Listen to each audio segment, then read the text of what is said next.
which is one of the single windows here. Single window, what's that called?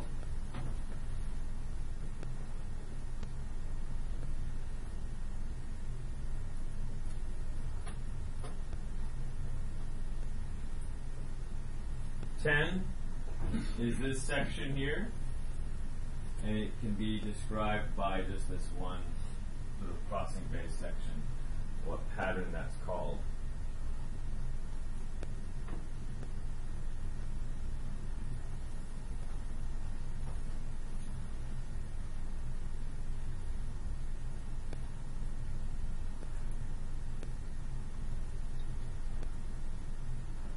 Eleven is this, really this whole structure, but again, it's just one of the crossing sections.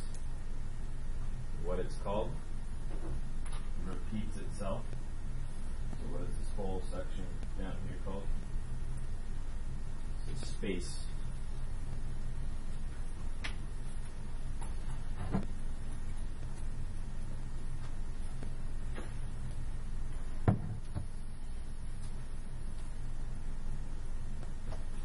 See a lot of blanks there. Maybe you guys all missed it. Maybe you're already done. That's great. That's what I'm hoping. I'm optimistic. And then finally, number 12 is just one of the single things that go into the ground. Try not to give away. Really, this was just an exercise for me to get some coffee so I could wake up a little bit, as you can see. I'm just a little tired. Is it a special type of thing? Coffee's a very special type of thing. No, it's fine. It's the thing. But it does have, it's kind of sort of a special name. Oh. It's a special type of that thing. Kind of like a Doric type thing, but it has its own kind of thing. Well, it's not called Doric, but you get the idea. I think we all understand what that thing is, but it actually has a description of how the thing gets clustered up with other tinier parts of the thing. What's that called when you add it together? Okay. That was horribly explained. I think I'm getting. It was not horrible explanation. It's horrible at making it mysterious. It's supposed to be mysterious because you're supposed to know. You're supposed to be like, oh yeah, of course, Morris. I know everything. Go ahead and swap with a neighbor, please. I got some coffee, so I'm a little bit better. Oh, wow. Yes, ma'am. Coffee makes everything better. Okay, so we got this. I know that the roads were closed and we have like half the people missing. Let's look at this together. Let's look at this together. Number one, what's it called? Not impediment. Pinnacle. Check off yes or no. There's only one right answer for each one of these. Numero dos. Is that flying buttress? Flying buttress, yes. So think about a flying butt flying across the street. And you'll remember what a flying butt. Excuse me? Yeah, well, there are more than one, so that is correct. That's a plural. Flying buttresses or buttressing. What did you say flying? It's supposed to be flying buttressing. So give a half point for saying the word butt, because that's funny. Moving on here, number 3. Got to go quickly. What is this stuff called? Vaulting web or masonry web, right? So it's something to do with webbing. It's that space in between that gets sort of filled in between the things that are load bearing, which are number 4 here. What's the first load bearing element here? Diagonal rib. It's a diagonal rib. Very good. A diagonal rib as part of the rib vaulting that creates the interior nave of the cathedral. Number 5. What's number 5? The transverse. You guys know those two. That's very good. 6'11". Yes, this is him. Hi. Okay. Oh, okay. Yeah. Sure, at break I'll get you some stuff put together. 158, the black box, right? Okay, thank you.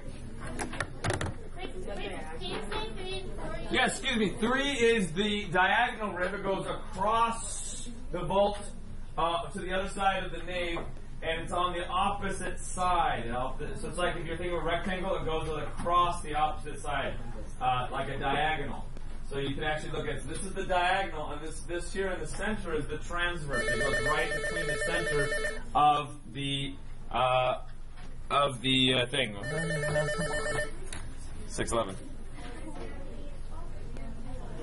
Height. It is. Yes. And if he has one, I mean, we're on page, I think, 265 or so. It's like Oedipus Rex. So we're just reading that together, and he has a worksheet already done with that, or to do with that. So, I mean, he could get started with it, theoretically, before he should have one, yes.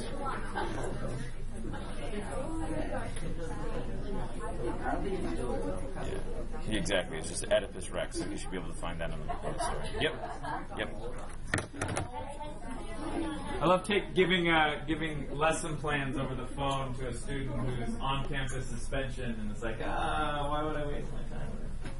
Yeah, just because it's so difficult. Yeah. How do you I can't teach like in 2 minutes on the phone to a teacher to teach him it just kind of compounds the problem.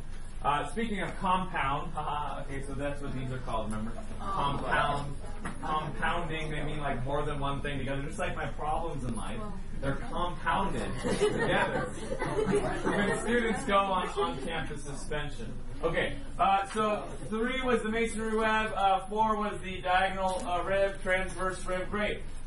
Let's see here, 5, 6. 6 is this thing here, it's called the response.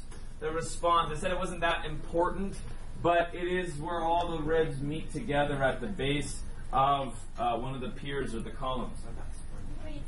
Springing. Oh yeah, springing or response. They're the same kind of thing. The responds themselves are the top part. So yeah, and I think we called it springing. You're actually more correct than I am. Number 6 is springing, or it's like the response. It's the place that everything puts together. Number 7, so springing is like the official thing.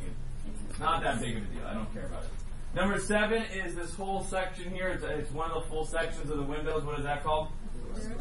The clear story. Now it looks like salad stories, but don't say it's clear story. Clear story. So, but it looks like almost like celery, only with the words spelled differently. I don't know if that helps you or not. Help me.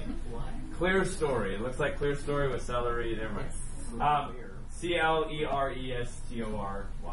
So clear story that was number 7. Number 8 is this top sort of window. What is that called? Oculus. An oculus or a rose window. Either way, rose windows are the big ones and in the front of the facade. What if I put rose and thing last?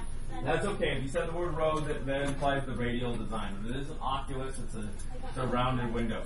Number 9 here is one of the individual windows. What are those called? Little tiny, they're like skinny, like arrows. They're called lancet windows, very skinny windows. These are sort of continuations from the Middle Ages of how windows were produced in the Romanesque era, really, really skinny. And if you see like castles with really, really skinny windows, why do you think they'd have these sort of long, skinny windows in a castle, for instance? What would be the function of that if you're to think about what castles were for or trying to get... Keep dragons out. Keep dragons out, of course. What? It's a defensive tactic, so you can actually, the only thing that can come out of a lancet window is an arrow, and that usually arrows can't come into the... Whatever, yeah. You need to be Justin for us today, so with the Assassin's Creed. I don't want to be Justin. He's on a bus. Why do we care where Justin is? It doesn't matter. 8, 9, that was 9, so the lancet windows, but in this case they're very pretty. And then number 10 is this section here, which is additions of the Gothic architecture, which is what? I said Triforium. Very good. Triforium. These are triforiums. They're called triforiums in part because there are these 3 sort of colonnade structures within this area. Sometimes there's 2, maybe 3 of them repeating within a crossing bay. Can I please answer 11? Yes, you can please answer 11. The nave, not just the nave, but the nave arcade. It's the nave arcades. The arcade itself is the space in between. It's like the aisle, so it's like the place that's covered. The nave arcade. The nave itself it would be like if there was blue line going to maybe the ground or flying right in the center. It's actually, this whole space is called the nave. It's the center of the church, the central hallway. And then finally, number 12 is what? Compound. Not just compound pier. Compound pier. It's like it's a form of a column. Compound piers. What's it just for column? Column is half credit. It's really a compound pier.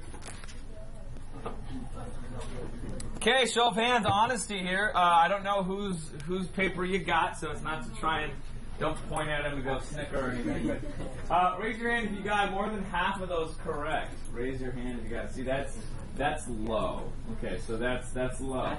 Now, if you feel like, oh, I didn't get even half of those correct, and I had no idea half of those, that's something that you need to sort of figure out what's your problem. Was I not paying attention yesterday? Did I just forget it?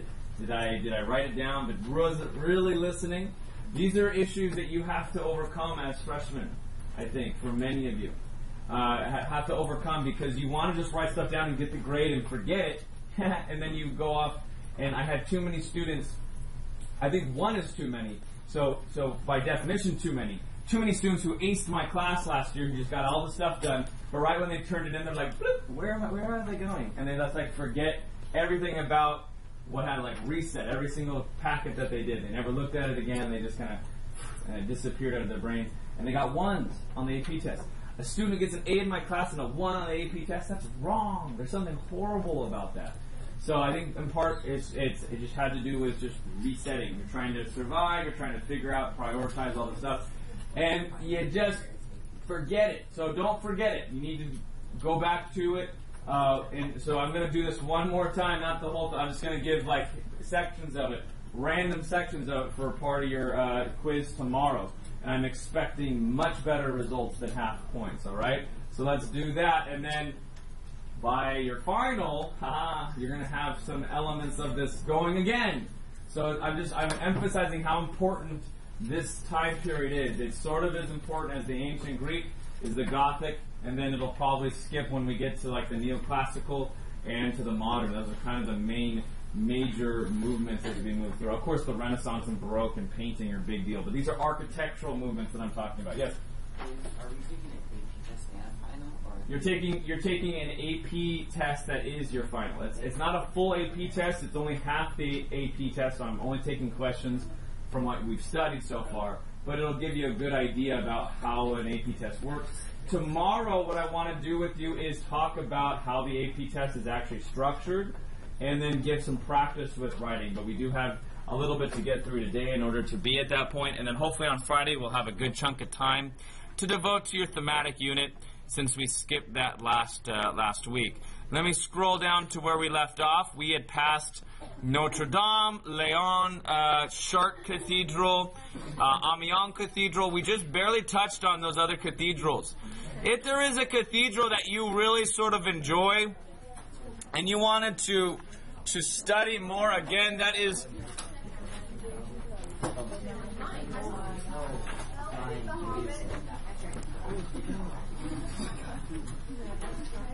Excuse me, I'm just trying to skip to where we left off here.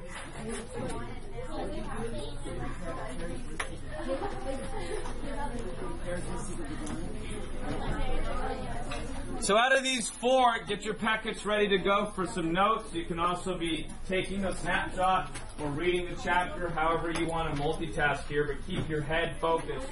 We have four, probably the most important cathedrals to represent the transitions from the beginnings of Gothic to the end of Gothic in terms of architecture, or the high point of Gothic, I should say.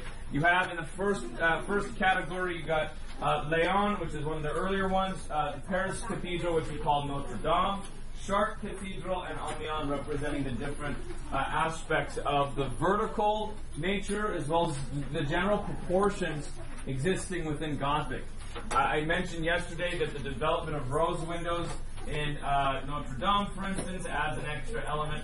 The triforium is sort of being developed more, and the clear story are being developed more and more. In this case, it's sort of combining the oculus with the clear story at the top, making that cathedral height so very important. And then Amiens sort of representing the pinnacle of all the climax of all sort of the high Gothic elements put together. And by Chartres and Amiens, we get cathedrals that are produced fully and completely in the Gothic style, as opposed to a hybrid or a revival of some sort of Gothic elements from a previous Romanesque church. These two here were previous Romanesque churches. That's why they're kind of smaller, but they were redesigned in the Gothic, redecorated. These ones are produced within just a pure Gothic style.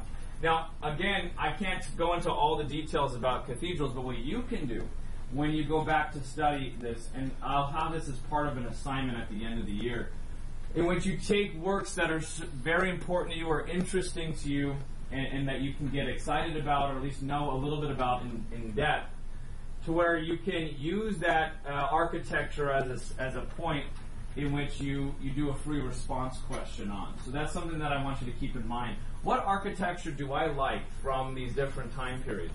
One piece in each one that I could talk in depth about.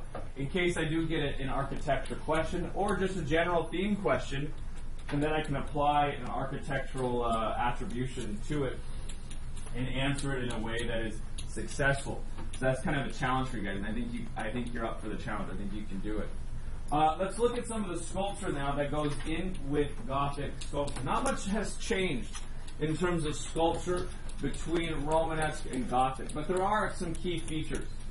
What's similar about the two, so one of the art and transitions that you could maybe think about with Gothic and Romanesque sculpture is that they are both engaged to the walls still. The sculptures themselves do not have their own sort of isolated function. They're not part of the Greco-Roman idolizing kind of world where you have the sculpture in the round and you're able to appreciate it by itself. Sculptures are still engaged to the walls. They're part of the architectural elements of the church. And in part, the architectural elements are symbols themselves of the house of God, and that you are entering the house of God. So all the decorative features of Gothic cathedrals are producing this narrative, this story, connecting it to the house itself. So in this case, we have the Annunciation, an angel coming to see Mary, and these are in Chartres Cathedral in France as well. So this is the royal portal. Again, you have portals. And portals are the same type of function as they were in the Romanesque period as well. To sort of instruct, it reveals a cultural value of these people. These pilgrimage churches and Gothic churches are same in function. They are pilgrimage churches.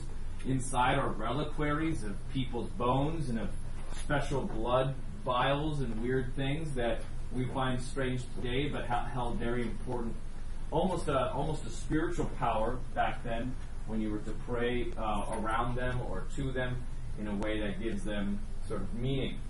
So these structures are to inform and to teach. Notice that the characters still have the same heads that are enlarged and emphasized. We have maybe, if you were to say, a little divergence from the Romanesque, an emphasis on sort of the drapery. Well, look who decided to show. I'm just kidding. How was your bus ride? Long and boring? Yeah. Sorry about that. Rain does some weird stuff to Lake Elsewhere. The drapery here is a little bit more. Just have a seat anywhere, Dustin. It's cool. And you can move the desk around. It's from my English class.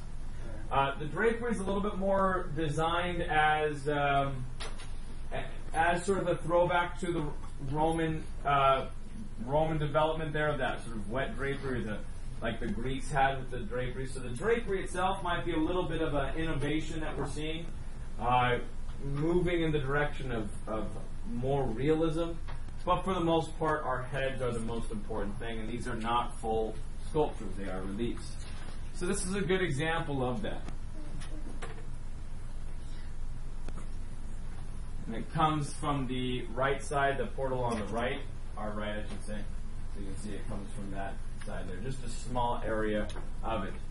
The entirety of the work as you see it here is meant to overwhelm you. There are, for the Gothic sculptures, it goes beyond just the portals themselves, but almost every feature, including the arcvaults and the piers on the sides of the portal, are also have engaged figures. And these figures are also stylized in order to fit in the space provided. You can make a connection between the archaic period and the of Greece and the Gothic period, in the sense that just as, for instance, the Dying Warrior was sort of created as almost a triangular composition to fit in the corner of a pediment, they're also elongating forms on these columns in order to fit the whole column and make it look aesthetically pleasing.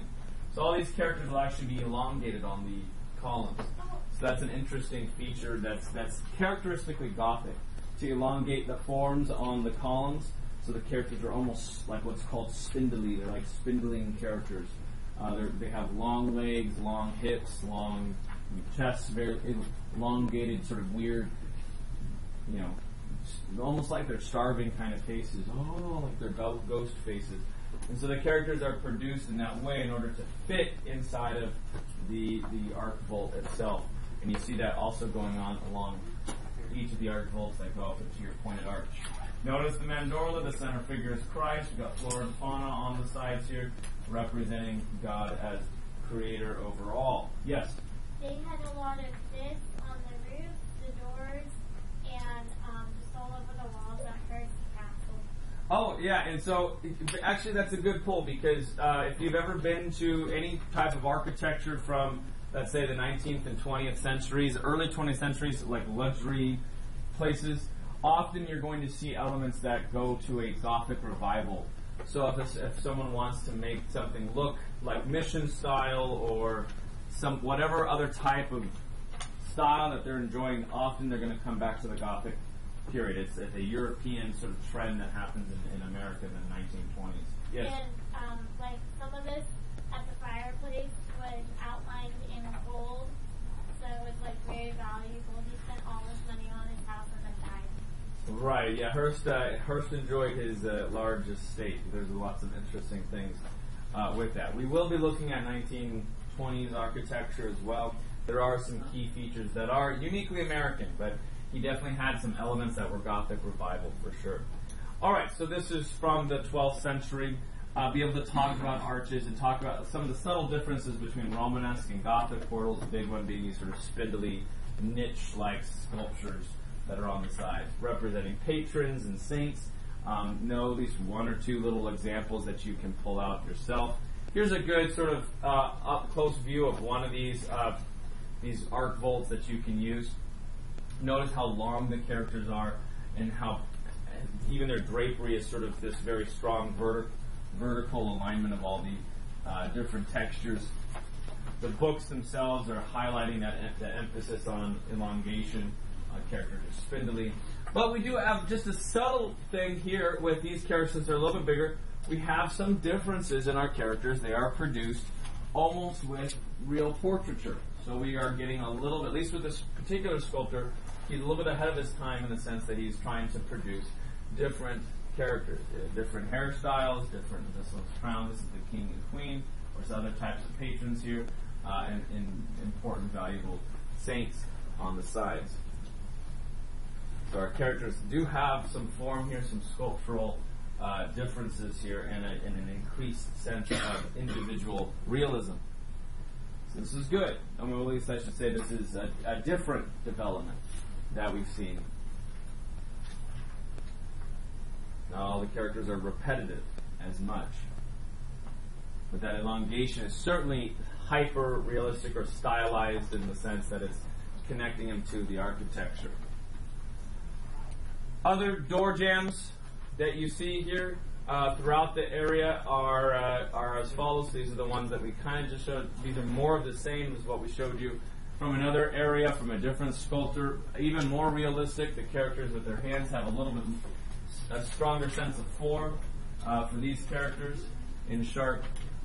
Their heads are also, notice instead of these heads all being kind of in the same direction, when you notice about these heads, they're all kind of subtly going, so this sculptor is even more pushing the boundaries in terms of the canon, Romanesque canon. We have the characters moving in different directions and sort of increased portraiture and lifelike qualities.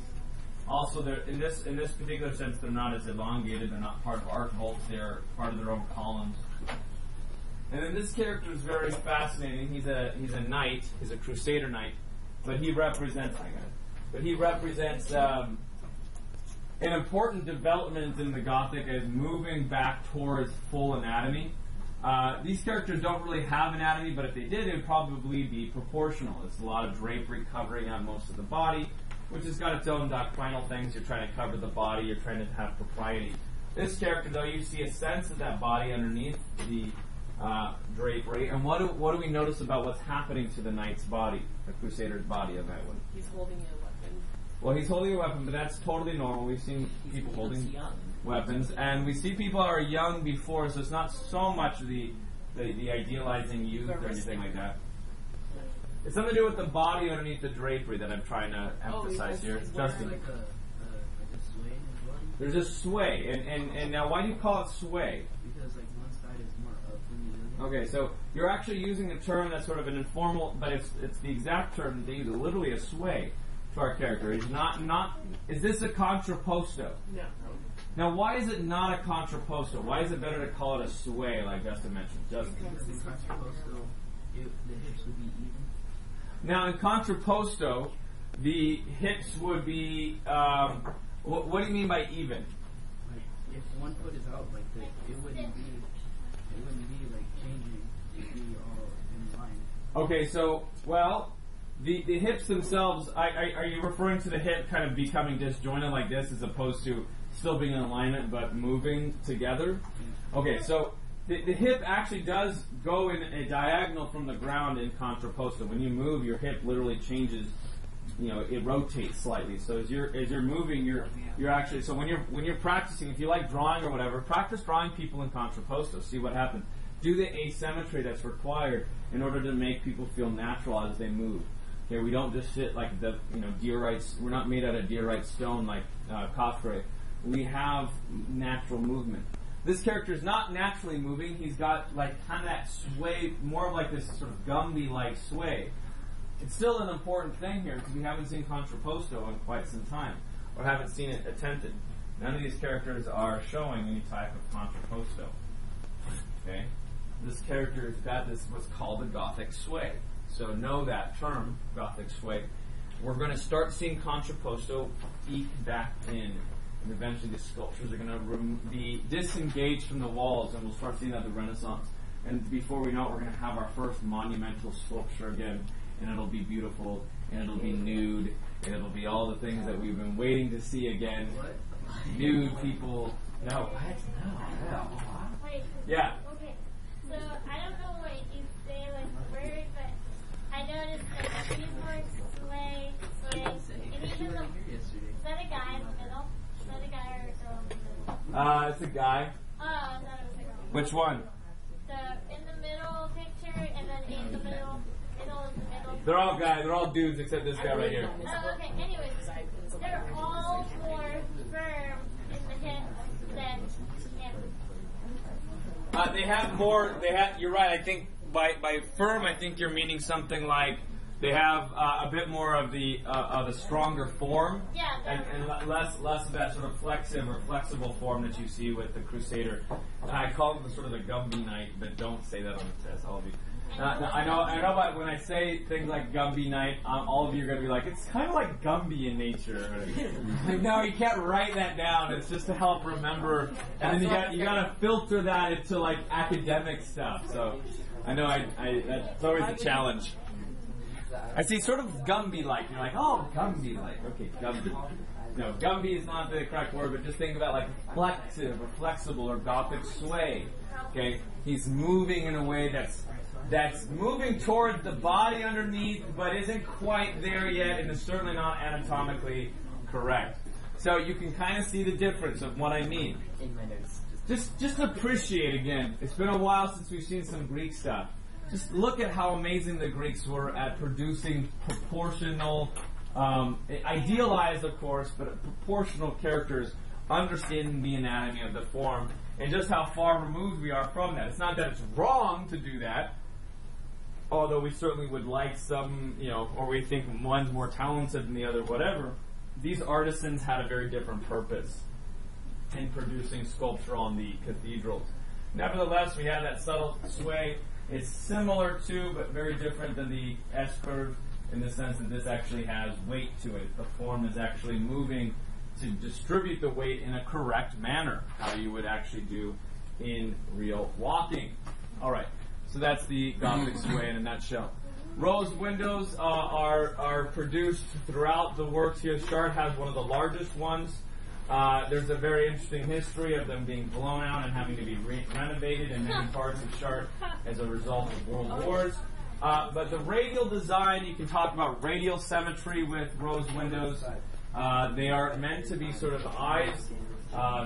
It's a symbol of the eye of God and other types of elements. They also have another sort of feminine symbol of the rose window being, because radial designs tend to be rounded objects, tend to be ionic. It's also connected to the Virgin Mary as well. So there's this idea of the development of the rose window is connected to Marian theology or Mary doctrine. Chartres and Notre Dame, a lot of these churches are being produced by the 12th century as venerations to the Mother of God, the Theotokos that we mentioned way back when. So there's a lot of kind of stuff going on, but you can see it here clearly. It's not the Son, it's the Mother that's sort of crowned in glory. The Son is on the lap. And so that Pieta form with the feminine is important in the Gothic context. Mary doctrine is very, very big. Most churches are dealing with Mary as a literally almost what's called like a co-redemptor or co-redemptrix with Christ. You see the two is almost on equal footing because you go through Mary to get to Christ. And this is an important development that's occurred roughly between the 800s and the 12th century and 13th century. So the rise of what's called Marian doctrine or doctrine of the Mother of God, Mother of Jesus, Mary. Yes? Well, through the Mary Design Church is Methodist, and we don't have anything with Jesus on the stained glass. It's all like shepherds and sheep. Yeah, it's interesting that you say that. So, and we'll talk about some of the splintering after the Protestant Reformation in the 17th century, so 1600s, 15 and 1600s. We'll be looking at all the denominations, not in great detail, but just enough to where we get the idea. So, like Methodists, for instance, don't have a strong emphasis on iconography in the same way. So you don't have Jesus on stuff. You have like a shepherd, generic symbols as opposed to specific portraits. I already talked about. Okay, so this is just a repeat here about outside light, brightly illuminating. It doesn't do that. It transforms the light into Scripture. It's the incarnation. So everybody talks about that.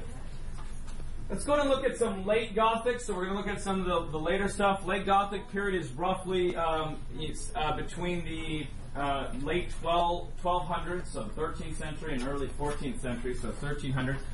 Late 1200s, early 1300s. This is the late Gothic period. Late Gothic period sees the export of Gothic as a style, both for sculpture and painting, as well as architecture, from France out. So late Gothic is like, where else does it go? It's going to go to Germany. It's going to go to England. It'll influence the developing proto-Renaissance in Italy, although Italy will always have its own sort of style. They're very different than everyone else. They're very Catholic as well, obviously, because who lives in Italy? Italian. Well, Italians did. But why would it be really, really super Catholic? The Pope. So the super Catholic elements in Italy are going to produce almost a different style amongst themselves. They're going to take it and reform it. Whereas this in a lot of ways is very similar, or even you can make an interesting theory about how Gothic elements are just a continuation of the tracery and the Horvocui of Hiberno-Saxon, of the Carolinian, all these kind of early Middle Ages kind of cultures and their pagan origins or their indigenous origins. A lot of this stuff has similarities to that. Saint-Denis, Leon, Chartres, Notre Dame, Amiens, they all represent early to High Gothic. With the advent of 100 Years' War, the explosion of cathedrals declines rapidly because the area is sort of stuck in a warfare time for by the 1200s, late 1200s.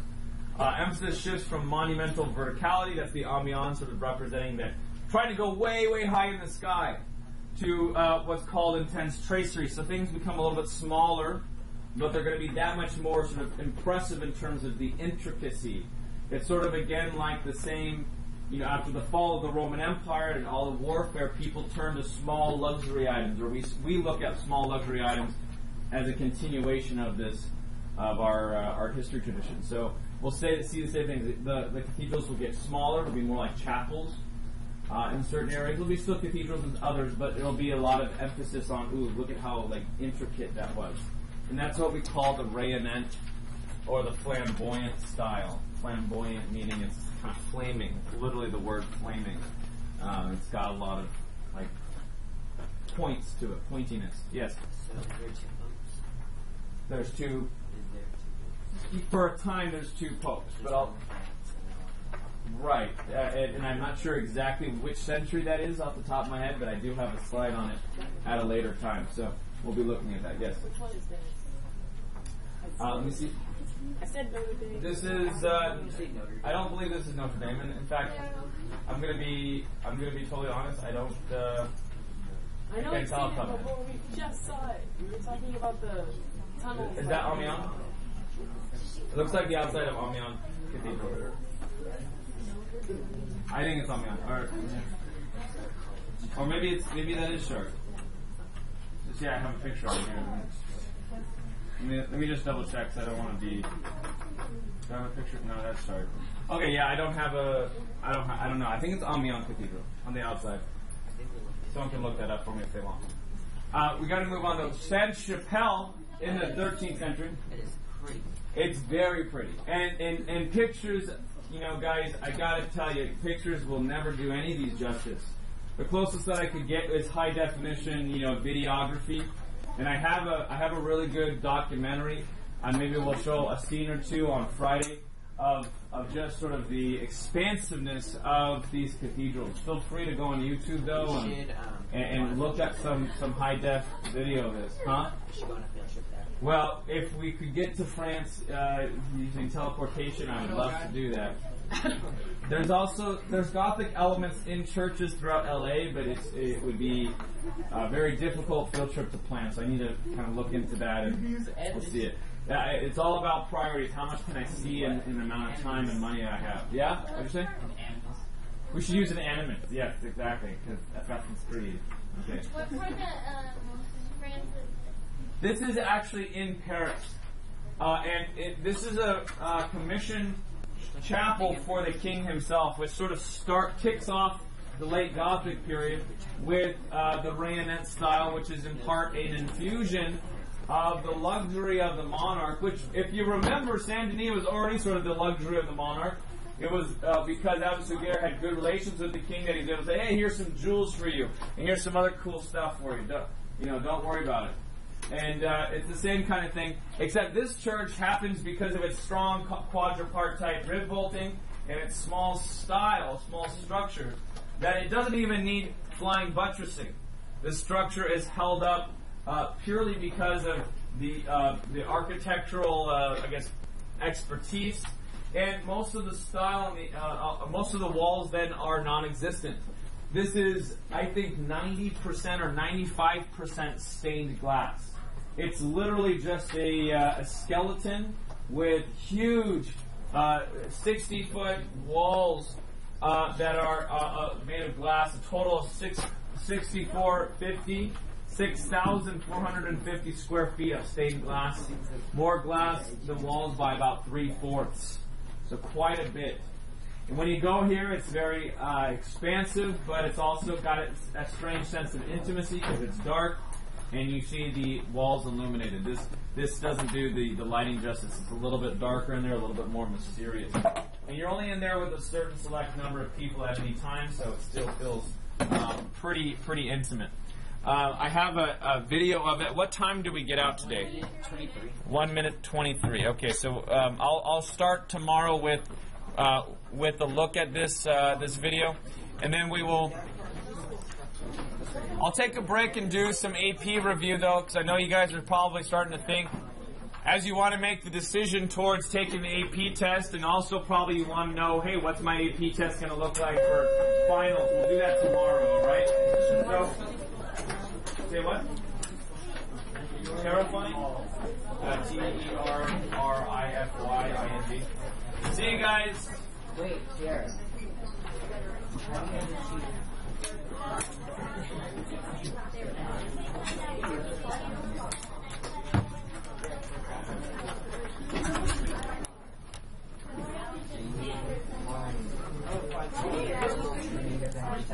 Cassie,